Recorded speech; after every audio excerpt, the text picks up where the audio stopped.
They called it revolutionary. It was small, powerful, and it changed the game forever.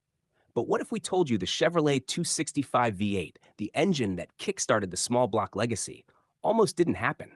Today, we uncover the shocking truth behind the 65 V8, the motor that launched a legend and transformed American performance forever. Buckle up, because this story has twists you won't believe. It's 1954. Chevrolet is getting left behind. Ford had just released their overhead valve V8. Plymouth is heating up with innovation. Chevy? Still using outdated inline sixes. That's when engineer Ed Cole steps in with a bold idea to reinvent the American engine. He wanted something lighter, simpler, and more powerful. Something no one had seen before.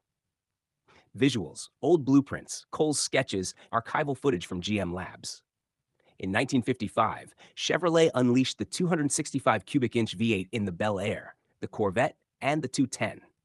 It weighed just 531 pounds, lighter than Ford's V8. With 162 horsepower, it was quick, efficient, and affordable.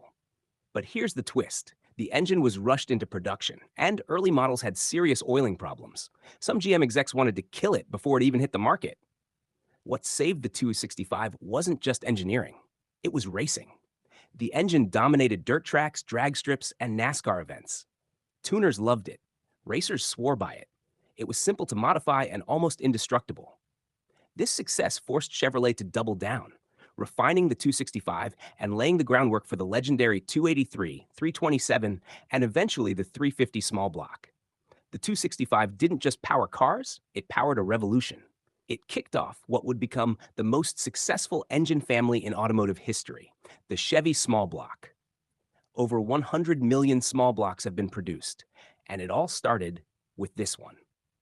If you enjoyed this story, make sure to like, subscribe, and hit the icon for more shocking automotive truths from history.